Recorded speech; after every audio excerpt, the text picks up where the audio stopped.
Assalamualaikum warahmatullahi wabarakatuh. Alhamdulillahillazi 'allama bil qalam, 'allamal insana ma lam ya'lam. Asyhadu an la ilaha illallah wahdahu la syarikalah, al-malikul quddusus salam, wa asyhadu anna Muhammadan abduhu wa rasuluhu mab'utsu ila jami'il anam. Allahumma shalli wa sallim wa barik ala asyrafil arabi wal ajam, sayyidina wa maulana Muhammadin wa ala alihi wa ashabihi al-kiram amma ba'du. Pencinta Ramadan yang dirahmati Allah, doa kita sejak dari Rajab sampai Sya'ban untuk sampai ke Ramadan, alhamdulillah sudah Allah ijabah. Maka untuk memotivasi kita melaksanakan ibadah di bulan Ramadan ini tidak cukup hanya menyampaikan motivasi-motivasi yang sifatnya adalah janji baik. Akan tetapi juga ada ancaman-ancaman yang harus kita khawatirkan. Di antaranya sebagaimana suatu ketika Rasulullah Muhammad SAW menaiki mimbar lalu membaca amin 3 kali. Para sahabat bertanya, "Ya Rasulullah, tadi kami mendengar Anda membaca amin 3 kali.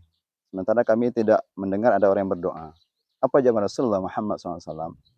Di tangga yang pertama, ketika saya di tangga pertama, Jibril datang. Lalu Jibril berdoa kepada Allah SWT, "Syakiya abdun adraka Ramadan wa salakha minhu wa lam yughfar lahu."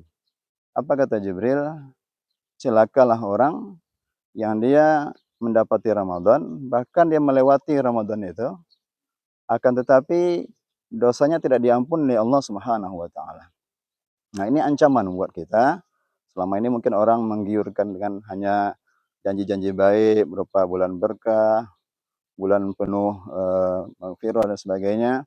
Maka orang yang tidak mengisi Ramadan dengan 3 hal, pertama puasa, yang ketiga qiyamul lailnya, yang ketiga mencari malam qadar, maka dia akan melewati Ramadan dengan kebinasaan atau kecelakaan. Apa sebab?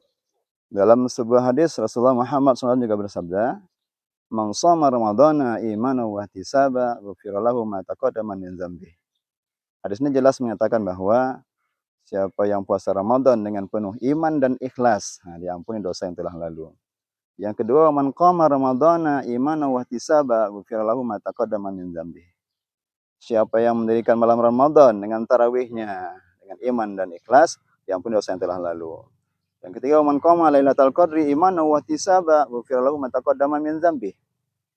Siapa yang mendirikan malam qadar dengan penuh iman dan ihtisab, penuh perhitungan, diampuni dosa yang telah lalu. Ini 3 amalan pokok untuk bisa menjadikan Ramadan sebagai syahrul maghfirah, bulan ampunan. Kalau tidak, maka orang tersebut akan celaka. Di tangga yang kedua, Jibril berdoa lagi. Syakiya abdun man arroka walidayhi au ahadahuma falam yudkhilahal jannah. Celakalah orang yang dia mendapati kedua orang tuanya masih hidup atau salah satunya masih hidup, tapi tidak bisa masukkan dia ke dalam surganya Allah Subhanahu wa taala.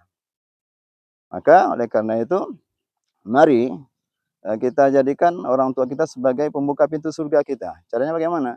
Berbakti kepada kedua orang tua kita masing-masing. Karena Rasul juga mengingatkan kepada kita, ridallah fi ridha walidaik. Keridhaan Allah terletak pada keridhaan kedua orang tua. Wa sukhtullah fi sukhtil walidaik. Kemurkaan Allah terletak pada kemurkaan kedua orang tua. Terutama kepada anak-anak yang merantau yang sukses, pulang kampung, jadikan orang tua sebagai raja, jangan sebagai budak. Maksudnya apa? Maksudnya anak-anak merantau pulang semua ke kampung, bahagia orang tuanya, jangan diperbudak dengan melaksanakan pekerjaan-pekerjaan yang membuat anaknya malah menjadi raja.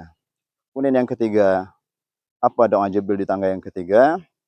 Syakiya abdun, celakalah seorang hamba, adroka, dia zukirta indahu, disebut nama engkau di sisinya, walam yusalli alaik, dia tidak berselawat kepadamu.